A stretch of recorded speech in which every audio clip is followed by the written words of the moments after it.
कल ही मैं कुछ पॉइंट लिख रहा था और ये गुजराती आर्टिकल मेरे हाथ में आया। कुछ पॉइंट लिख रहा था, गुजराती आर्टिकल हाथ में आया। हिंदू संयुक्त परिवार कानूनी अपने यहां पर यह नियम लागू होता है। हिंदू संयुक्त परिवार का कानून अपने यहां पर लागू होता है। ये इस्लाम के नहीं है, इस्लाम के लिए नहीं है, ईसाईयत के लिए नहीं है, ये सिखिज्म के लिए भी नहीं है। हिंदू संयुक्त परिवार का कानून जैन और हिंदुओं के लिए लागू होता है। इस कानून में एक बहुत जोरदार प्रावधान आ गया कि पिताजी की आधी संपत्ति पर बेटी का भी समान हक है। एक भाई और एक बहन है तो आधी संपत्ति पर, पिताजी की आधी संपत्ति या मां की आधी संपत्ति पर बहन का भी उतना ही हक है, उतना ही अधिकार है। ठीक है, मैंने लिखा फिर पिताजी के हॉस्पिटल और माताजी के हॉस्पिटल के बिल पर भी बहन का दायित्व लगना चाहिए। पिताजी के इतने सालों की परवरिश और माताजी के इतने सालों की परवरिश पर भी बहन का अधिकार लगना चाहिए। समझ रहे हो, उसका दायित्व होना चाहिए। जब बहन पैसे लेने को तैयार हैं तो बहन को खर्चा भी देना चाहिए। कई सारे भाई ऐसे हैं कि पिताजी माताजी की पूरे खर्चे को वहन नहीं कर रहे हैं तो बहनों को अपने घर से चेक भाई को भेजने चाहिए। अधिकार की बात कर रहे हो ना तो इसे भी करो ना। खाली पैसे लेने के लिए करोगे, खर्चे के लिए क्या होगा? 12 मास पिताजी और माताजी को खिलाया किसने? तुमने खिलाया क्या? तुम तो ससुराल चली गई 18 साल 19 साल 20 साल 21 साल की उम्र में। उसके बाद में भाई और भाभी ने खिलाया है, संभाला उन्होंने है। उनके डायबिटीज हैं तो इंसुलिन का, अन्य कुछ भी हैं तो तकलीफ, माइग्रेन की प्रॉब्लम है या अन्य कुछ हैं। ऐसी स्थितियां भी उस भाई और भाभी की आई है कि वे दो जने एक साथ में घर बंद करके जा नहीं सके कि अंदर बूढ़े हैं, पापा या मम्मी हैं, तो तुम तो घर पे रहो, मैं जाता हूं, या फिर मैं रहता हूं, तू जा। समझ रहे? तब बहन कहां गई थी?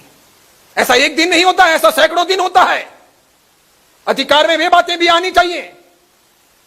जब हम पैसे लेने को तैयार हैं, हुआ इस प्रकार कि एक भाई और एक बहन थे। बहन ससुराल चली गई। बहन के पास में जबरदस्त पैसा। बहन का अहमदाबाद के अंदर, बोपल के अंदर बहुत बड़ा बंगला है। जबरदस्त पैसा है बहन के पास। भाई कमजोर है, भाई के पास पैसा नहीं है, थोड़ा सा ही है। पिताजी नहीं, दादाजी के जमाने का वो मकान है जिसके अंदर ये भाई, भाई की पत्नी, भाई के छोटे बच्चे और भाई के पिताजी और माताजी वो रहते हैं। लगभग 3 साल तक बीमार रहने के बाद में मां गुजरी। भाई ने बराबर ध्यान रखा, उसके लिए भाई ने थोड़ा कर्ज भी किया, मां की सब ट्रीटमेंट भी करवाई, अच्छी परवरिश भी की, ध्यान रखा, सामान्य परिवार। फिर मां गुजरी। पिताजी की तकलीफें तो बहुत ज्यादा थी। पिताजी को लगभग 8 साल 9 साल तक उसने नहलाया धुलाया। 9 साल तक पिताजी खाट में रहे। 9 साल तक पिताजी को आधे शरीर का लकवा हो गया था तो यहां से वोट यूं हो गया था तो कितना भी यहां से दो, यहां से आधा गिर ही जाता था। तो इधर से साफ करते रहो, इधर से खिलाते रहो, इधर से साफ करते रहो, इधर से खिलाते रहो। ऐसा दिन में लगभग 10 बार करना पड़ता था। अपने तो 15 मिनट में खा के खड़े होते हैं, उनको लगभग घंटा भर खिलाते तब इतना फूड पेट में जाता, क्योंकि बहुत ज्यादा गिरता ही था, थोड़ा ही पेट में जाता था। इस प्रकार करके उनको 8-9 साल तक जिलाया।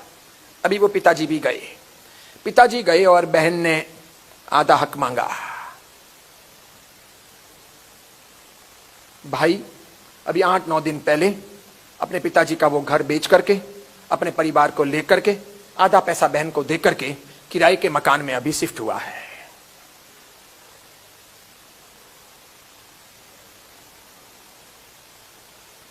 संपत्ति महत्वपूर्ण के संबंध महत्वपूर्ण,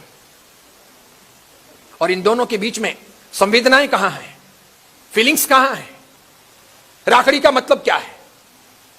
बहन को देना चाहिए था कि लेना चाहिए था? और बहन इतनी व्यस्त, बहन के तो क्लब की लाइफ, वो बोपल का इलाका, वो बड़ी बड़ी सहेलियां, वो लगभग 90 लाख 80 लाख की बहन की गाड़ी, उसका अलग ड्राइवर।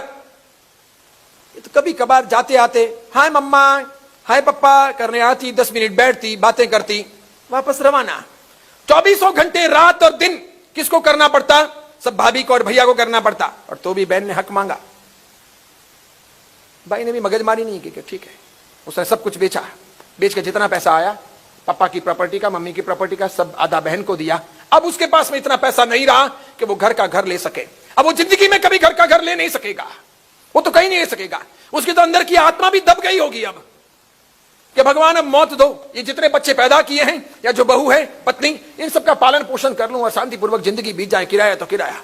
यानी वो बाप जो अपने पापा और दादा दोनों के दिए हुए घर में शांतिपूर्वक रहता था और सबको उसने शांतिपूर्वक अंत तक पहुंचाया, वो अपने बच्चों को अब किराए का मकान देकर, यानी कर्ज देकर, यानी दुविधाएं देकर, दुख देकर इस दुनिया से विदा होगा। उस बाप के पास इतनी ताकत नहीं है कि वो अपने बेटों के लिए अब कभी मकान खरीद सकेगा। ये था भी सही पुराने जमाने का, ये भी तुमने बिकवा दिया, तो आज के जमाने में अब उस शहर में क्या मकान मिल सकता है?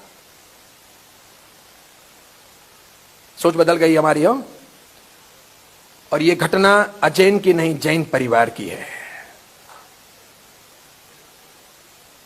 कल जब मैं ये पढ़ रहा था तो मेरी आंखों से आंसू रुक नहीं रहे थे। मैं साधु हूं, मुझे कोई लेना देना नहीं है, मेरे कोई लेना देना भी नहीं है, मुझे कुछ मिलता भी नहीं है। मैं सोचता हूं कहां चला गया भगवान महावीर का समाज? क्या मतलब है प्रवचन सुनने का, मंदिर जाने का, स्थानक जाने का, तेरा पद भवन जाने का? क्या अर्थ है? क्या ये एकास ने करने, ब्यास ने करने, आइमिल की ओली करनी, मास कमन करने, अट्ठाई करने, अट्ठम करने? हम सीखेंगे कब? समझेंगे कब? अच्छे बनेंगे कब? सोच कहां चली गई है?